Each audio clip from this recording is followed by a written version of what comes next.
Alors, donc, l'ambiance, on ne peut pas dire que c'était la grande joie, pas du tout. Donc, c'était vraiment de la sérénité, beaucoup plus de que de la joie. Donc, nous avons une responsabilité énorme, parce que les attentes sont presque impossibles, peut-être.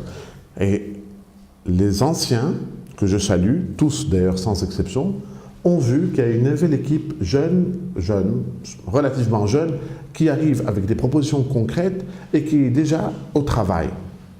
Donc nous allons rencontrer les différents responsables du pays pour leur dire de nous aider. Mais ils ne vont pas nous aider en nous donnant de l'argent. On ne demande pas d'argent. On ne voudrait pas coûter un sou aux contribuables. Nous allons leur amener des idées pour permettre aux hôteliers de retrouver le financement, bancaire ou autre, par des mécanismes de création de véhicules avec des incitations fiscales, même si aujourd'hui il y a une incitation fiscale, mais un retour par la suite. Je dirais, il y a un exemple. Imaginons un instant, puisque en mars 2016, le gouvernement a voté une loi qui permet aux hôteliers de réserver 30% de leur foncier à l'immobilier. Nous attendons les textes d'application, mais finalement, en nous donnant la possibilité de faire de l'immobilier, on ne va pas tous faire de l'immobilier, certains ne voudront pas le faire, d'autres le feront. Même avec un coût zéro pour l'AFT, quand un hôtelier va réaliser un projet immobilier, il va donc réaliser un projet, il va appeler des entreprises qui vont, elles, collecter de la TVA, qui, elles, vont payer le bénéfice sur leur... qui vont payer de l'impôt sur le bénéfice. Les gens qui vont acheter vont payer les droits d'enregistrement, n'est-ce pas? Les hôteliers vont payer une partie de leur dette qui va permettre aux banques de récupérer les ajouts réservés, c'est de l'impôt en plus, et vont permettre aux banques de déclasser des créances. C'est tout bénef. Donc, la part qui reviendrait à l'AFT est ridicule par rapport à l'enjeu.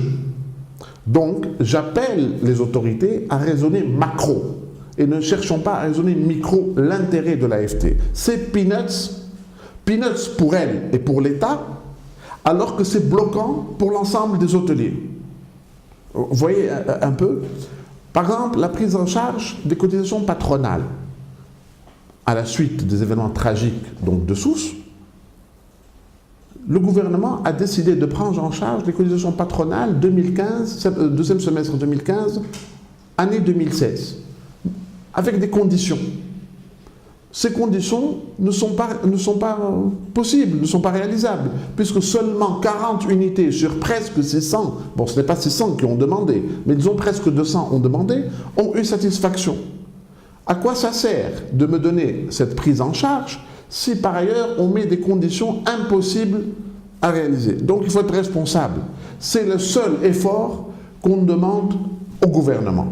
Maintenant pour le financement, aujourd'hui, vous savez, on peut trouver beaucoup de fonds internationaux pour financer cela, mais qui vont qui vont permettre le financement, à part, comme je vous ai dit, les véhicules où il y a des incitations fiscales, ou etc. On peut imaginer la titrisation comme l'ont fait certaines banques, mais si ces fonds vous prêtent de l'argent à du 1% sur le dollar ou sur l'euro, et par la suite l'État vient prélever 6 points pour la couverture de change, ça ne sert à rien. Alors que, il faut le savoir, et là on va pas apprécier, le dinar, le sort du dinar n'est pas notre responsabilité. N'est pas notre responsabilité. Alors, maintenant, et la dernière chose, ces événements tragiques, Bardo, Sousse, et les gens oublient Mohamed Khams.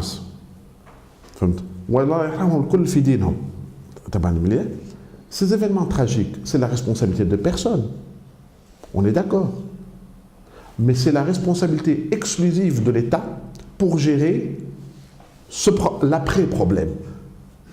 Quand il y a en France ou ailleurs des inondations, ce n'est pas la faute de l'agriculteur, ce n'est pas la faute de l'État.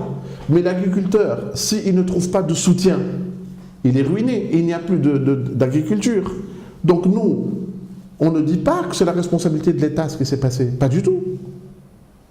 Mais ce n'est pas c'est la responsabilité de l'État de gérer l'après-crise et la sortie de crise. Là, sa responsabilité est engagée. J'espère que les conseils nationaux et l'ensemble des hôteliers vont accepter d'élargir. Ils ne rentreront pas forcément dans la Fédération tunisienne de l'hôtellerie, mais il va falloir créer une association de fédérations qui, elle, opère dans le même secteur. Et de toutes les manières, le souci d'une maison d'hôte, c'est le même souci que d'un hôtel. Donc, c'est vrai que la maison d'hôte aura 3 chambres, ou 5 chambres, ou 6 chambres, mais c'est les mêmes. Elle a besoin de quelqu'un pour nettoyer, c'est-à-dire, on aura les mêmes spécificités. C'est l'ordre de grandeur ou la dimension qui est différente. Et il va falloir qu'on se mette tous autour d'une table sous la même maison pour être fort.